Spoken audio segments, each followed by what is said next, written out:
Tiger fans, okay, so this is probably going to be a decently long video, so here we go. Let's start out with my last week's video. So my last week's video, I was actually extremely happy about because I got a lot of comments on that video. In particular, there were some people quite mad with my opinions on how the Tigers' shortcomings so far this season was not A.J. Hinch's and Al Avila's fault. The Detroit media's narrative has been really pushing the fact that the Tigers have been rebuilding since 2016, or I guess 2017, because when Al Avila took over.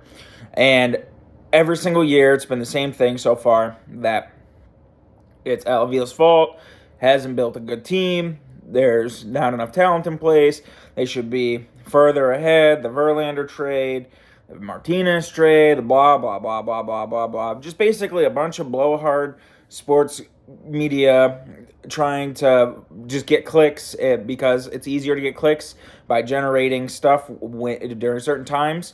Like, look at politics. I mean, you can go and say, like, for example, like during the Trump era, you could say that Trump did this, and you could put it towards a Democratic side, and it's going to get a lot of views. And now, like with Biden, it's the same thing, and it works the same way in sports media, to where people that have crappy opinions that don't really know anything about baseball, but they know how to get clicks, and sites want clicks, and radio broadcasters who want views and listens, they're just going to sit there and push the same narrative every single year. But it was funny last year when the Tigers started winning, all the same people were saying fire Avila, blah, blah, blah, blah, blah, blah. They really couldn't say anything because the Tigers had played so good since May. So it got a lot of hate. I wasn't mad at it. I was happy. I loved the interaction, even if it was moronic comments. But I wasn't mad at it at all. So this week, this video might get a little bit of hate as well, but I'm ready for it. You can comment all you want, and I will happily reply. So let's start out with, before we get into the controversial stuff, I don't see how it's controversial, but anyways, let's start out with the Tigers being hurt. The Tigers have been absolutely decimated yet again by more injuries. So let's start with the two guys that were already on the injured list and are making their way back, Mize and Manning. Matt Manning made his second rehab start in Toledo. So far, he's looked good. His first start, he only went a couple innings, but had 4 strikeouts. This time, he went 3 and 2/3, getting closer to 4 innings. I'd imagine his next start, he's going to go 5 innings, and then he will join the Tigers on their last leg of their road trip in Minnesota. So he's on his way back, barring any kind of setback in his last start in Toledo. Fantastic. Excuse me. Casey Mize, however, on the other hand, Casey Mize made his first Toledo start, and it did not go well. He didn't even make it out of the first inning, and they have sent him back down to Toledo for further rehabbing. The Tigers are saying that they are not calling this a setback. What they're doing is they're saying they're taking this slow, meaning that they think that they're not willing to say that the injury is worse than it actually is. It could be potentially worse than it actually is. They think that him going down there and throwing more bullpens, getting more rehab, taking his injury slow, that he's going to be fine and he will be with the team. Now, I'm not overreacting about this. Everyone keeps saying, well, it's Tommy John waiting to happen, blah, blah, blah. I don't think that, because you got to remember, this is the second time already Casey Mize has had an arm injury with the Tigers. After he was first drafted, his first year in the minor leagues, he came up and threw like gangbusters. And he actually got hurt midway through the season, and they shut him down for like 2 months. And when he came back, his velocity was down. He was really hittable. This is when he was in Double-A Erie, when like the 3-headed monster thing first started, or at least 2 of it, because I think it was just like Faedo was there and Mize was there. Matt Manning might have been there. I can't remember. But neither here nor there. This is the second time with the Tigers he's had an arm injury, and the first time he didn't need surgery. But it took him a while to come back. He was out for like a month and a half, 2 months, if I recall correctly. And he came back and he got rocked a little bit. But the following year, he got his stuff, and obviously he made it to the big leagues. So I'm not writing it off as saying, like, with this elbow sprain that he needs Tommy John or anything else like that. But it is a good thing that the Tigers are taking this slow, because at this point in time, there's no point of rushing them, especially where they sit record-wise, which we're going to get into here in a few minutes. So during this week, The Tigers lost Michael Pinata. Pinata had retired all 4 hitters he had faced. Took a line drive off the hand. And it's easy to preach where they say as pitchers, it's just natural human instinct to go after the ball. And they always tell pitchers, don't try to catch the baseball with your non-gloved hand because of this. And it was just, there was nothing really he could do. It was bad luck. He tried to get out of the way of it. It hit off the top of his hand, and he has a fractured finger. He's now on the 15-day IL. So now he's gone. Now Austin Meadows, he had been missing a bunch of games because he had something that had like vertigo symptoms with an ear infection. And today he was back in the lineup for the first time, I think, in 3 games. And he took 1 at bat, and then the Tigers pulled him. And after 1 at bat, and they put him on the IL because his symptoms have been extremely in and out. Like, there's days where he feels good, there's times where he's at the ballpark, he feels great, and then there's other times where his symptoms randomly flare, and then he seems like he's dizzy, he can't focus. So now he's got to be gone for 10 days. He's on the 10-day IL. So now they have lost Mize, Manning, Pinata, Meadows. Victor Reyes hits what should have been a triple after he was started the year on the IL, and he rehabbed and was ripping up at Toledo. He hits what should have been a triple, and he pulls up at second with a quad injury. So now he's back on the IL. So the Tigers, since that Riley Green injury, I mean, this year started out horrifically bad because Hill started the year on the IL. Andrew Chafin started the year on the IL. Riley Green fractures his foot 1 day before he was supposed to make the club. And then Jose Cisnero goes down, and he's on the 60-day IL, and who knows if he even pitches this year.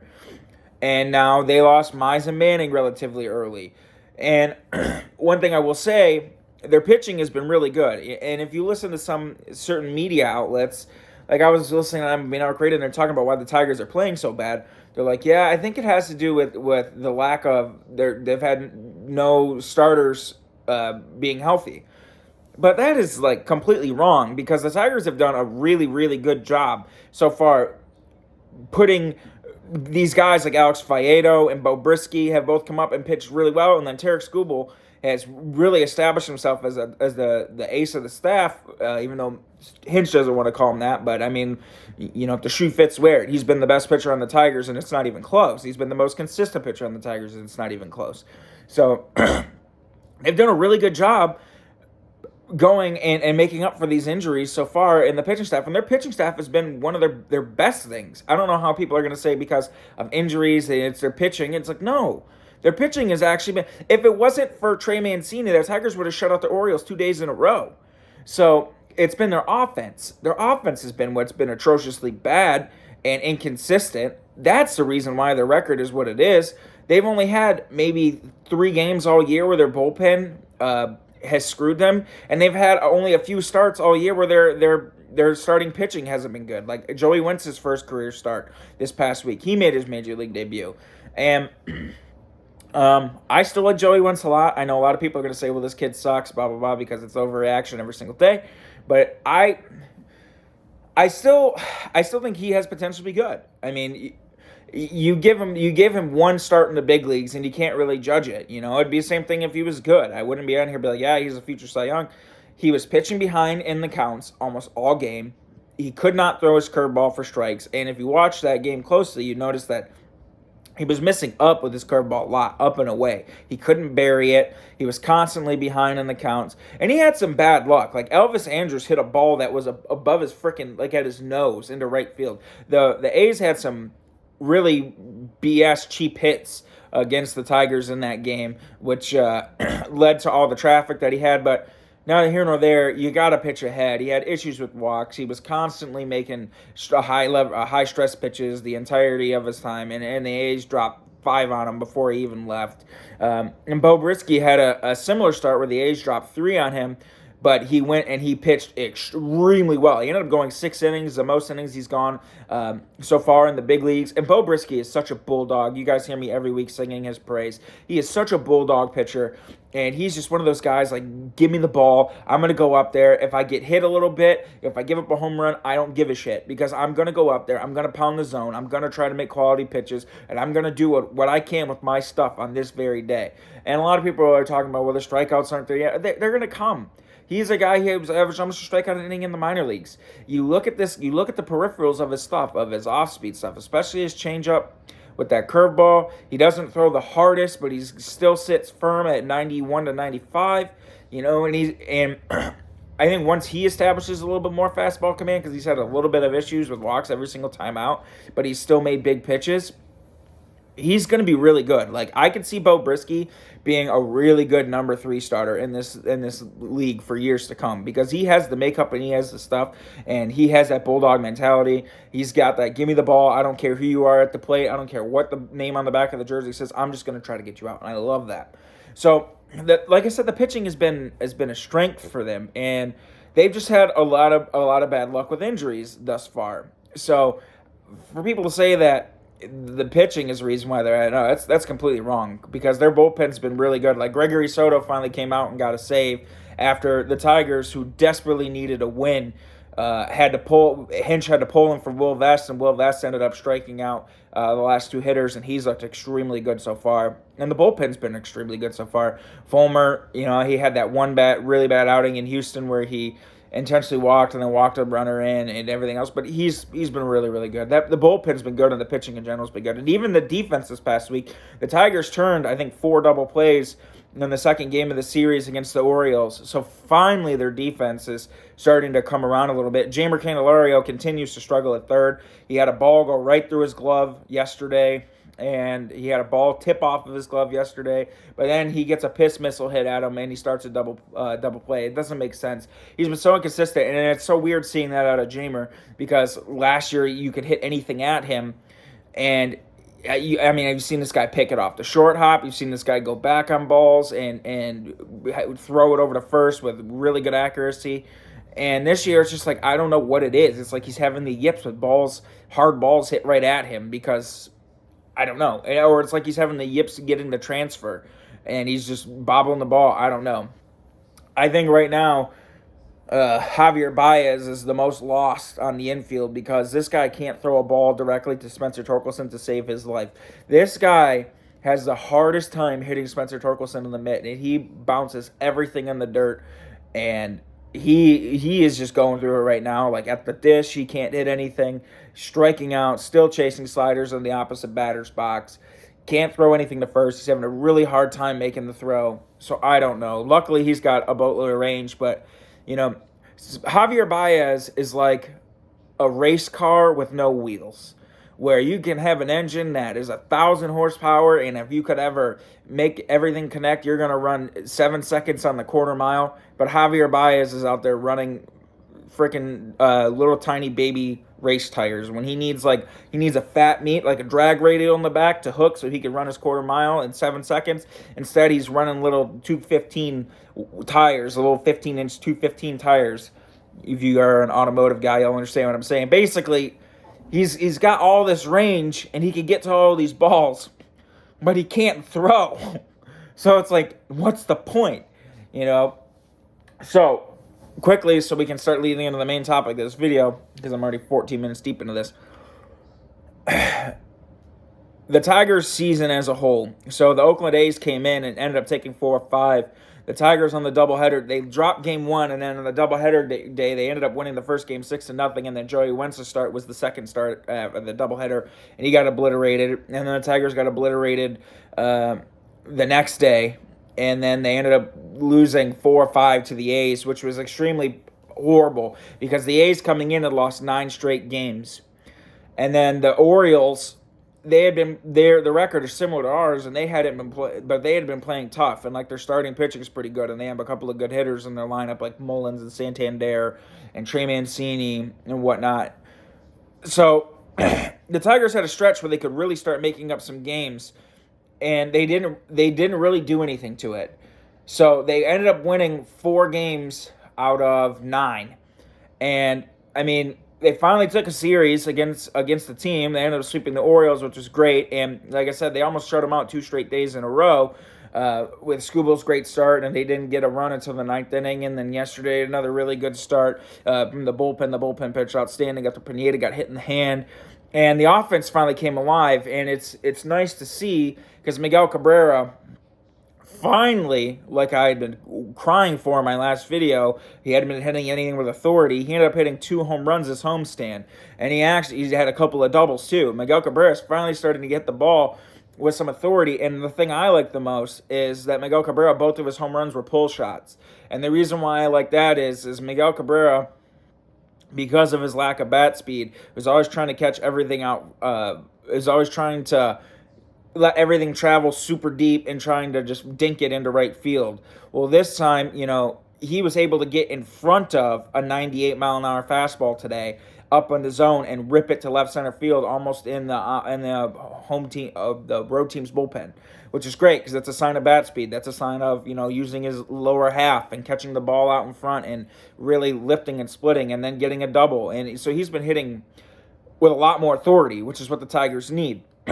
And then the fact that, Torkelson got a couple of hits, but he's still missing fastballs where he should be crushing it. And he is really lucky that the Tigers are where they're at because Cody Clemens is really ripping it up in the minor leagues. And I was saying, maybe it's time that they bring up Clemens and let Torkelson, stew in the minors and get a few more ABs down there. But Torkelson has played too good of a first base. And I don't think you're going to put Castro over there or Scope over there, and they're going to play as good as first base as Torkelson played. Like, Scope was an all right first baseman, but I honestly think Torkelson's a way better first baseman than both of those guys were. So, his glove has really saved him, and the fact that he got a couple of hits and he did draw a couple more walks, he's still seeing the ball. He just needs to hit pitches that are in the zone when he gets them, and he's missing them. And that's a big thing with Baez, too. Baez ended up having a double this series. Both the Castros came up with some really big hits. So the Tigers' offense finally came alive. And it's great. They took, like I said, 4 of 9 games. But the point of this, is the season over?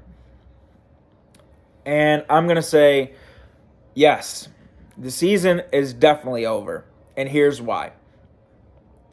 The Tigers could win 10 straight, and they would be in second place, pending, but you would need like the the Guardians, the White Sox, and Twins both to go 3-7 over their 10-game winning streak, and they would only be in second place by a half a game.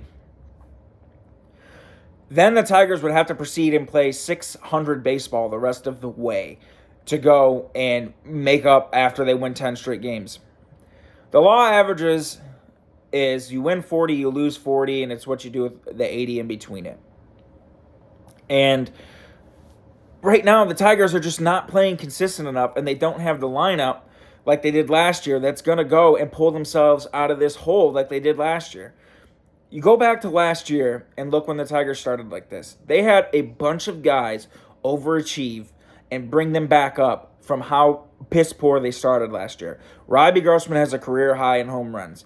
Eric Haas comes out of nowhere and belts 20-something home runs. Akil Baddoo comes out of nowhere, and he had a bunch of good stretches. Jonathan Scope basically was the Tigers in June, but he still hit pretty good in July and August, enough to help them win.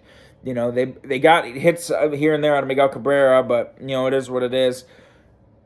They just don't have that kind of team this year where these guys are going to come out of nowhere and overachieve and help them win all the games that they need to win to get back to 500 to get within contention. Even in a division as crappy as the AL Central, like the Twins are only like 3 games over 500 or something like that, and I think the Guardians and the White Sox are both at 500 for 30 games in, or maybe a game under, but they both, the White Sox have really been injured. But neither here nor there, even in this week of a division, they don't have that kind of team or those kind of players that are going to overachieve and carry them. This year, The only thing that they have going for them this year that they didn't have last year is their bullpen is as good as it was, even though Cisneros, Soto, and Fulmer were really good back end, but they didn't have the complementary relievers that they have this year, like a Will Vest, Lang, Barnes, Chafin. The Tigers have a lot of good relievers in the back end of their bullpen, and the Tigers didn't have that many last year. They had like 3. And their rotation last year wasn't nearly as good as it is this year. So they have the pitching this year to get them out of it, but they don't have the offense. And they don't have the consistency on defense either to go and pull them out of this hole.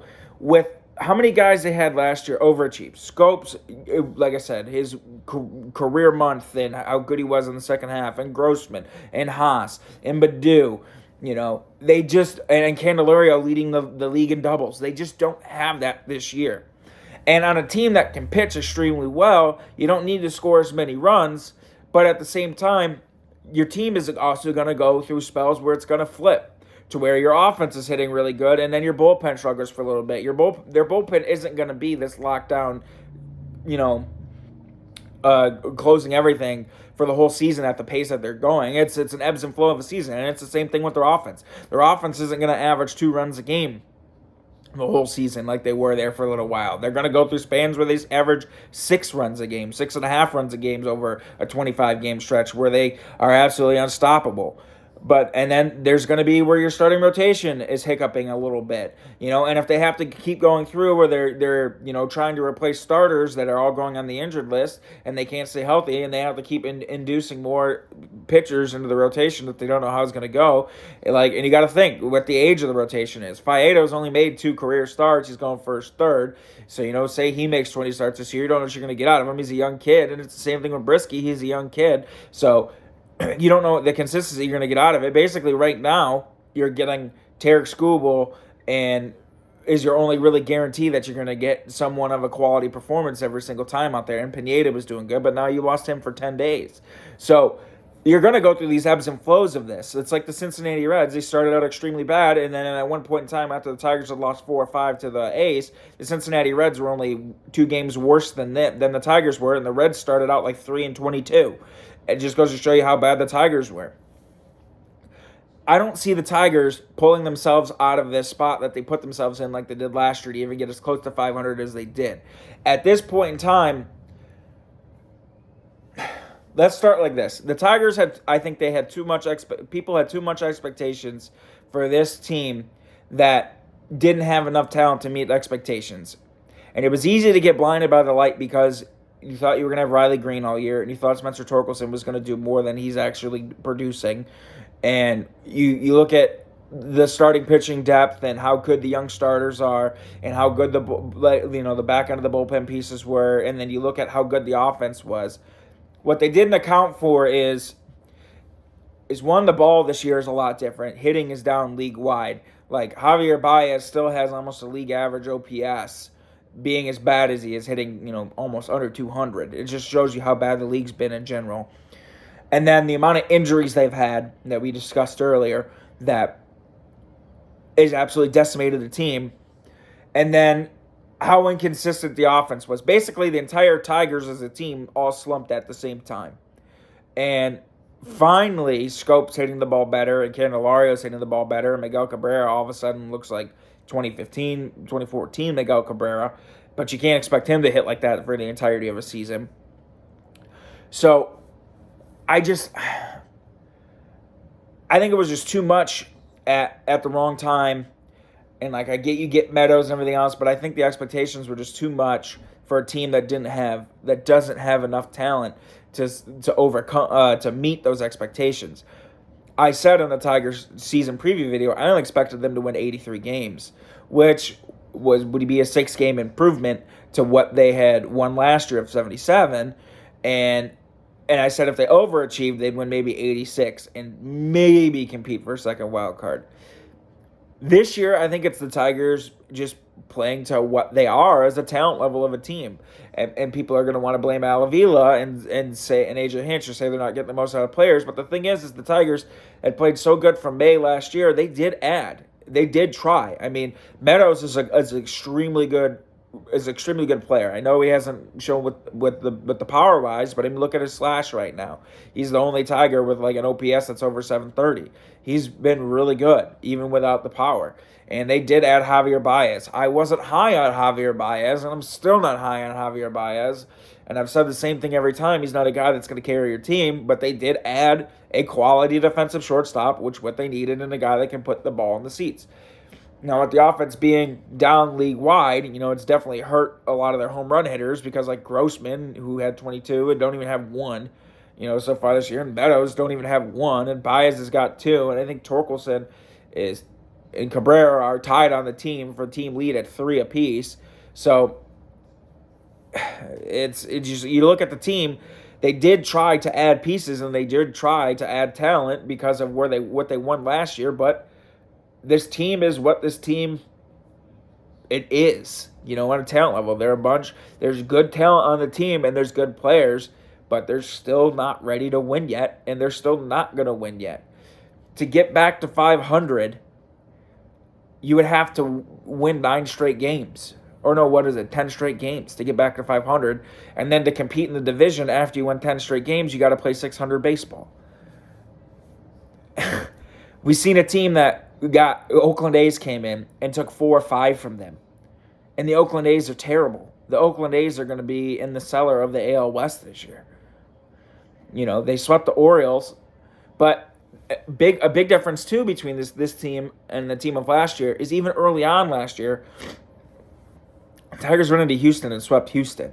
Now, we kind of faced a buzzsaw because the Astros had won like 11 straight games.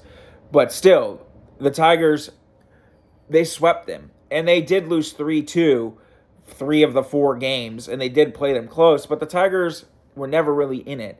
And they were like 1 for 27 in that series with runners in scoring position. They weren't getting that big hit. So the games were never really that close. And the only reason why they didn't get obliterated in the series is how good their starting pitching has been and how good their bullpen's been. So it's like this year's Tigers team, they're not even playing good teams that competitively like they did last year. And that was a big thing they did. They had a winning record against teams with 500 or better records. This year, it's not the same kind of feeling. It's like when they're down 2-0 in the first, unlike last year's team where it was like they were extremely gritty and you never felt like they were truly dead and out of it. This year, you're like, well, they're down 2 runs, and they're 1 for 27 in this series with runners in scoring position. You just don't expect them to win those games, and last year you did. It didn't matter, like, now we're going into Tampa Bay. Like, last year, you're like, well, they played 500 or better teams tough.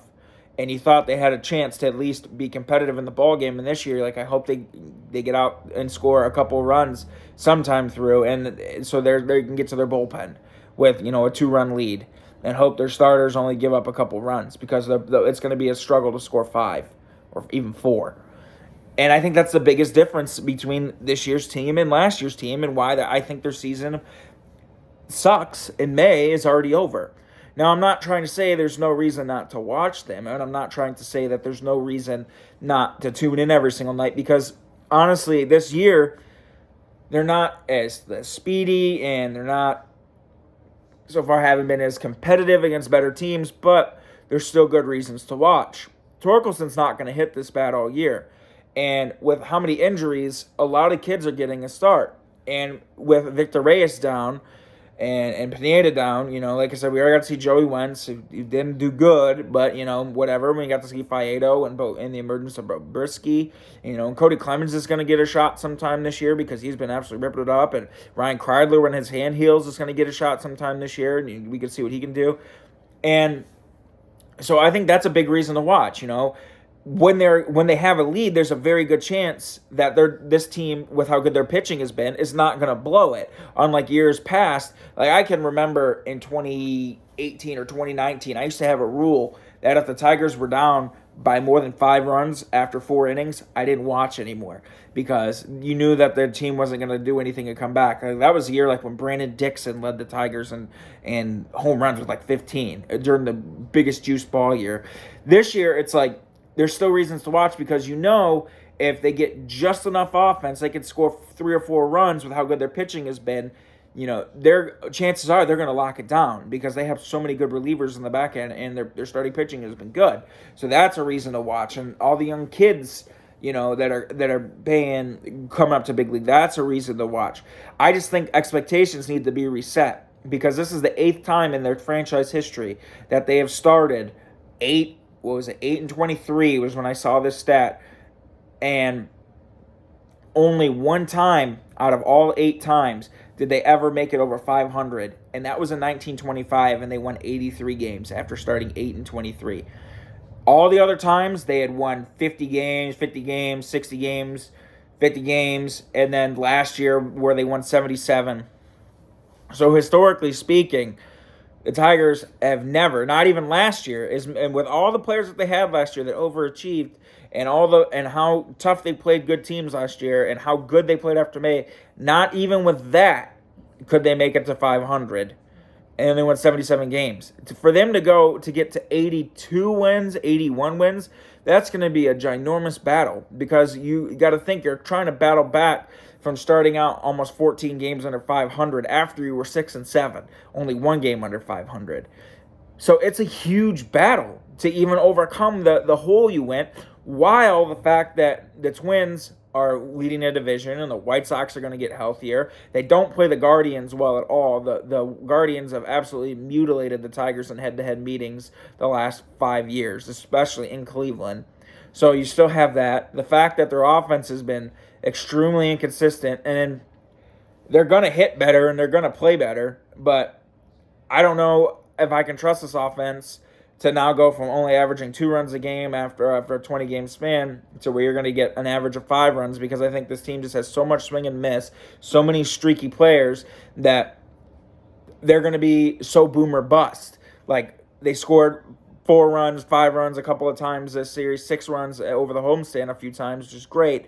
But I think there's going to be more prolonged periods of this team being basically flamed out and can barely score 3 runs, 2 runs a game. And there's going to be times over this, like when they won 4 or whatever over this home series where they scored 5, 6, 4. I think there's just too much boom or bust, and I don't think there's enough consistency in there for them to win at a 600 winning percentage pace to pull themselves out of this and do like they did last year after May. So I think the expectations need to be reset. So the season being over, yeah. Like, they're not going to win a second wild card. You look at the divisions in the American League, how good the American League West is with the Angels and Astros. The Angels are on pace to win 100 games, and I think the Astros are on pace to win 100 games. And then you look at the AL East, the Red Sox are off to a similar start, but I trust them to pull themselves out of it more than the Tigers with how inconsistent their offense has been and the players on the teams. And then you look at Toronto and Tampa and the Yankees, I think, have the best record in the American League right now. So there could be potentially 3 playoff teams coming out of the AL East, and there could be 2 playoff teams coming out of the AL West. And the only playoff team that's going to come out of the Central is the division winner. So I think like a second wild card spot in the American League this year might be an 89 to a 91 win team because of how good these teams are this year in the East and the West. And there is no chance in hell the Tigers are winning 91 games. Like, not a snowflake's chance in hell that this team could pull out that kind of pace, because I think they had to win at a 15 over 500 pace the rest of the season to even win 85 games. And they're not doing that, that's for sure. Because even last year, at their peak of coming back out of it, they were only at a 7 or 8 over 500 pace when they pulled themselves out of it and almost got to 500 last year.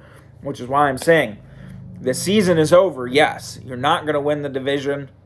You're definitely not going to win a wild card spot. But there still is reasons to watch, and the expectations need to be reset.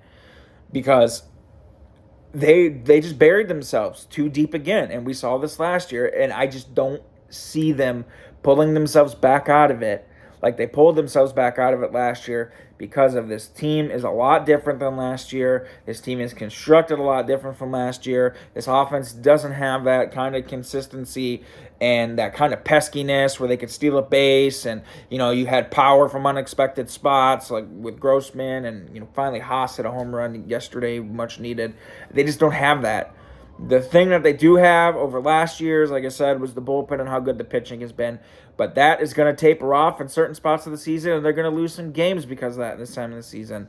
And I don't think their offense, if they were going through a bad spell starting pitching and the starters were averaging, like over a 2-week stretch where the starters were averaging, giving up 5 runs a game, there's no way the Tigers' offense right now, with how inconsistent it is and how boom or bust it is, they'd be able to overcome some bad starting pitching.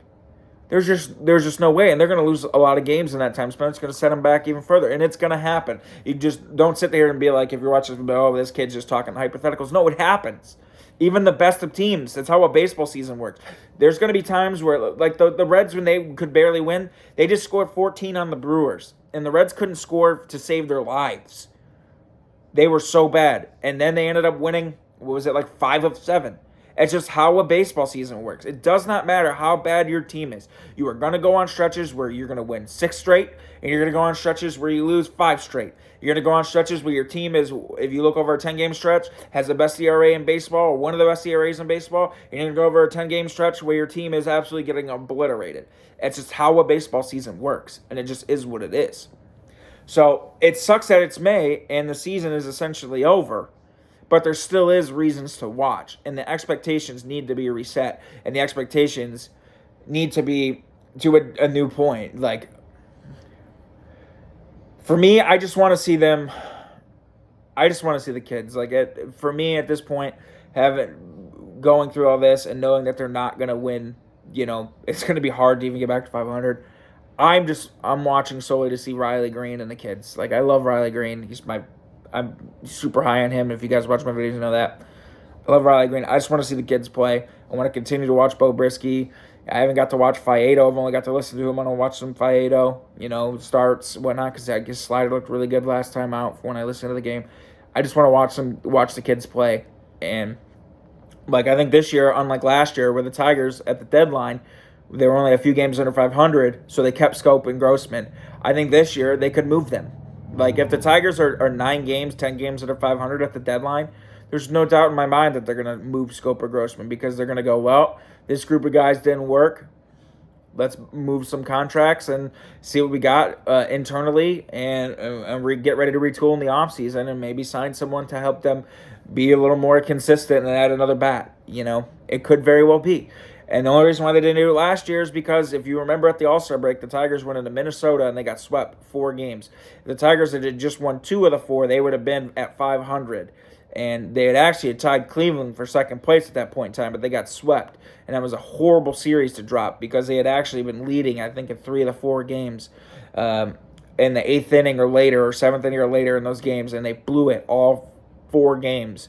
Like that game where Jake Rogers hit a grand slam and then Derek Holland lost it. And thank God, like this year, they don't have guys like Derek Holland back there. There's legitimately, besides Drew Hutchinson, who they DFA'd, like there's legitimately every arm they bring out of that pen has been so good. Between Alec Lang, Will Vest, Willie Peralta has been an absolute blessing as an inning eater when they need innings out of their bullpen. And how good guys like Jacob Barnes have been, and Andrew Chafin, and Gregory Soto has been wild, but he's still got good stuff. I'm not going to jump off his bandwagon, and I'm still going to keep riding. I still see he's got good stuff, and how good Michael Fulmer's been. And Joe Jimenez has probably been their worst reliever. But, he shows weird flashes of, showing when he was an all-star stuff. Like his last time out, he had such a good slider, and he was throwing 97. He's just so inconsistent with throwing strikes. But that's all I got for you guys today. I think the season is over, but don't stop watching. Reset your expectations. And just enjoy, watching these kids get a chance. Maybe Miggy continues to hit like he hits, and, he hits close to 20 home runs this year and hits 300, and, looks a little bit like Miggy of the past. That would be cool. But just enjoy watching the kids. And Riley Green got cleared for baseball activities, thank God, and he's going to be back hopefully in the next 4 weeks, and that'd be sweet.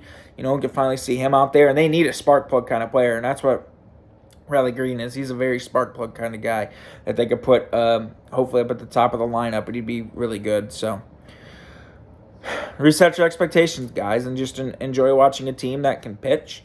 They can pitch very well, and hope to God can score some freaking runs, like they did over their homestand. But they got a tough series coming up, and I know people are going to be like, well, they just swept the Orioles and blah, blah, blah, and the division's bad. Okay, well, watch after this road trip, after this next 3 teams they go face, and we'll talk then when the Tigers could be potentially back 14, 15 games under 500 because they only win 4 games, 3 games over the entirety of the road trip. And it's a freaking extreme possibility as well with the teams they got to go play and how inconsistent their offense is. So you can say I'm crazy and you can disagree and you can be, oh, they swept over. Okay. Well, we're going to come talk back after this road trip, and we'll see where they're sitting compared to where they're sitting now after sweeping the Orioles. Because it's extremely possible they win 3 games, 4 games the entirety of the road trip. And we'll see their record then and see if I'm crazy. So all I got for you guys today. Go Tigers, and I'll be back next week.